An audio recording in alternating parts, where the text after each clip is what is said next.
Fox and Friends is going to go after Bruce Springsteen because at a concert for the troops yesterday on Veterans Day, he performed the song Fortunate Son. So let's listen to this, and then I can't wait to tell you the reality about this song. Well, I remember back in the day when Creedence Clearwater Revival did this, and this is a great rendition of it, but some are going, wait a minute, this is all about the vets, and that particular song was intended to be an anti-war anthem and also talked about anti-draft.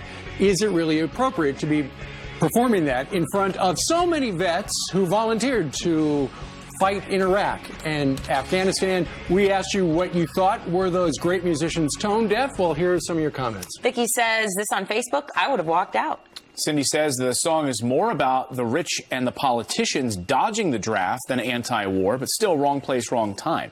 Sharon on Facebook, poor choices for the concert. The concert organizers should have known better. And some of our viewers have reminded us, though, that Bruce Springsteen has a history of doing this. Yeah. And, you know, you think about the song Born in the USA, you think, oh, that's got to be an American anthem, right? Well, really, it's used more like that. Critical of Ronald Reagan learned that the hard way during his campaign. He used it without asking. But I'm sort of torn about it because the song really is about the elites. It's about, written in the late 1960s, and when John Fogerty wrote it, it was really about those politicians who he saw their sons and daughters were not going to go off and fight in war, and that the rest of the country was going to have to fight to save the rest of us and help the rest of us. Well, if they were going to bookend it with that historical context, that would have been great. But I don't think they did that. They just sang a song that is deemed by many to be anti-war, anti-draft, and that's rubbed a bunch of people anti-musician now. Yeah, you're doing this for an audience of veterans, and it's almost a slap in the face, is what many have said. And the other thing, these producers should have known their audience and known what they were getting with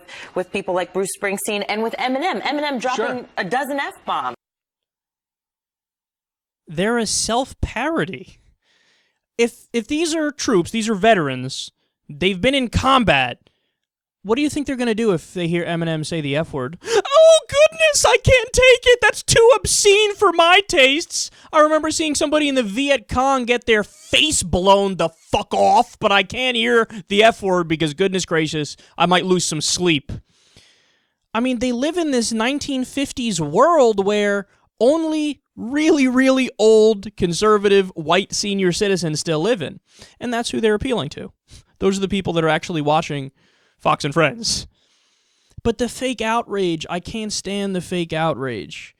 Because you want to know what the song is really about? Quote, according to songwriter John Fogerty, the song was written to speak more to the unfairness of class than war itself. It talks about militant patriotism and how the senator's son is able to avoid the Vietnam draft. So again, the argument that they're making is it is American that we should all be treated equally, and the senator's son, if we're going to go to war, the senator's son should go to war too.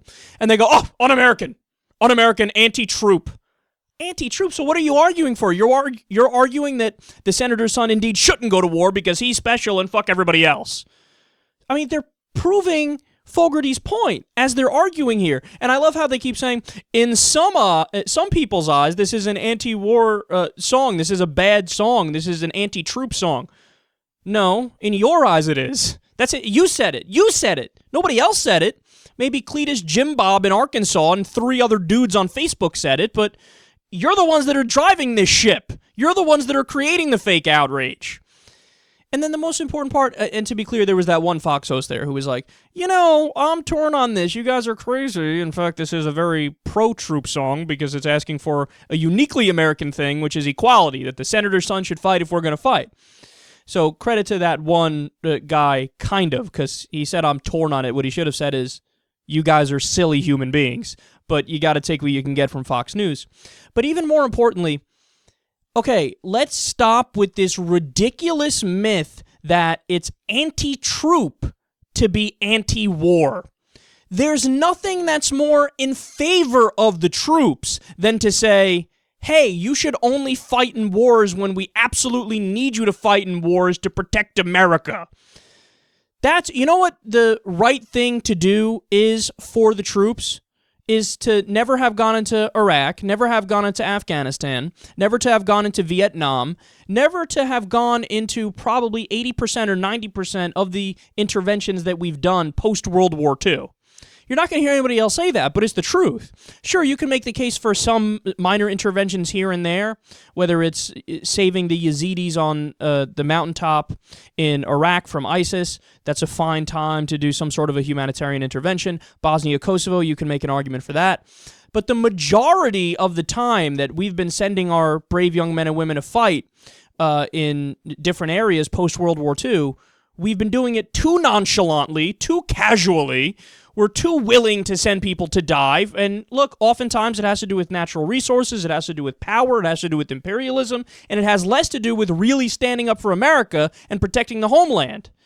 So that's how you are pro the troops, to say, hey, I love you guys. I love you guys. And because I love you, I'm not going to send you to die in some foreign fight when nobody can even define what winning is, and nobody can even tell you exactly why we're there in clear terms. That's how you act in a way that's in favor of the troops. And what I need the Democrats to do, and what I need liberals and progressives to do, is to flip this narrative and start saying what I'm saying right now. Start saying that it's the right-wingers who are against the troops. Because look, again, if you define it as, I want less troops to die, I want more troops to have prosperity, well, how do you reach that goal? By not sending them into Vietnam and not sending them into random places to die. That's how you reach that goal. So start saying, you're against the troops if you want to send them to die in this random place. That's what you need to start saying, because that's the reality. I mean, if you look back, just Vietnam is the perfect example of this backwards idea that America should always be very quick to go fight somebody even when there's not a threat to the U.S.